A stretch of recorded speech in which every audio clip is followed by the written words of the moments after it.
Hi കൂട്ടുകാരെ, എല്ലാവർക്കും സുഖമല്ലേ? എല്ലാവർക്കും കോഴിക്കോട്ടേക്ക് പോകാമെന്ന് പറഞ്ഞപ്പോൾ എന്നാൽ പിന്നെ അങ്ങനെ ആയിക്കോട്ടെ എന്നും പറഞ്ഞ് ഞങ്ങൾ ഇവിടുന്ന് ഇറങ്ങി. ട്രെയിനിലാണ് പോകുന്നത്. കുട്ടികളാരും ട്രെയിനിൽ കയറിയിട്ടില്ല.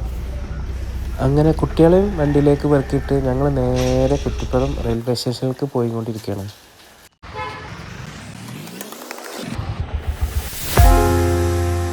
അങ്ങനെ കുറ്റിപ്പുറം റെയിൽവേ സ്റ്റേഷനിലെത്തി.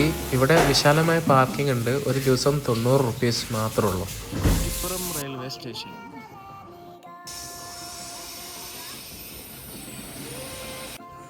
സെൽഫി വീഡിയോ എടുത്ത് നമ്മൾ വണ്ടിയിൽ ചാടിക്കയറി. കുട്ടികളവിടെ ഉയരത്തിരിക്കട്ടെ. Tirur railway station.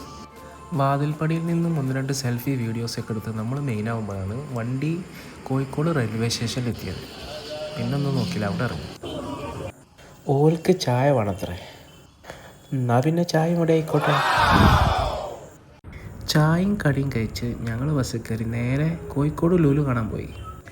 ഓല് ഞങ്ങളെ ബൈക്ക് ഇറക്കി വിട്ടു ഗൈസ്. ഓല ബസ് ലുലുവിൻ്റെ മുന്നിൽ കൂടെ പോകില്ലത്രേ. അങ്ങനെ ഞങ്ങൾ നടന്നു ഗൈസ്. കോവക്കവള്ളി, കോവക്കൻ്റെ വള്ളി. അപ്പോൾ ഫ്രണ്ട്സ്, നമ്മൾ ലുലുവിലേക്ക് എത്താനായി കൊണ്ടിരിക്കണ. ഇവിടെ മാക്സിൻ്റെ ഔട്ട്ലെറ്റ് ഒക്കെ ഉണ്ട് കേട്ടോ. മാക്സ് നമ്മളെ തൊട്ട് പിറകെ ലുലു ആണ്.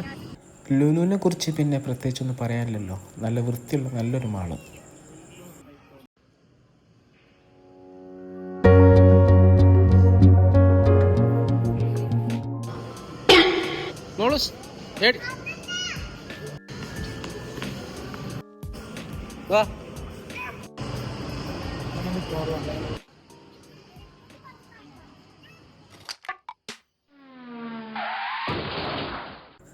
കുട്ടികൾക്ക് കളിക്കാൻ എല്ലാ കുന്നുറണ്ടകളും ഇവിടെ ഉണ്ട് കേട്ടോ. അങ്ങനെ കളിച്ചിരിക്കുമ്പോഴാണ് ഞങ്ങൾ കുട്ടികളെ താരെ നമ്മളെ കുഞ്ഞാപ്പൂനെ കാണുന്നത്. കുഞ്ഞാപ്പൂവുമായി ഒരു സെൽഫി എടുത്ത് ഞങ്ങൾ ലുലുന്ന് പോന്നു. കോഴിക്കോട് പുതിയ stand. Hello guys, Buhari hotel. എല്ലാവരും ക്ഷീണിതരാണ്.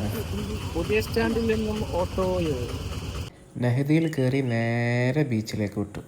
Beach, Kozhikode beach.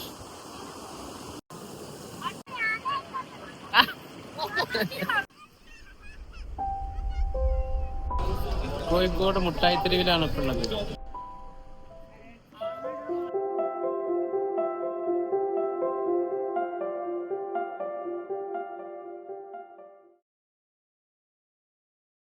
പിന്നെ ചെറിയൊരു പർച്ചേസിംഗ് ഒക്കെ നടത്തി ഞങ്ങൾ നേരെ റെയിൽവേ സ്റ്റേഷനിലെത്തി. പിന്നെ അവിടെ നേരെ വീട്ടിലേക്ക് പോന്നു.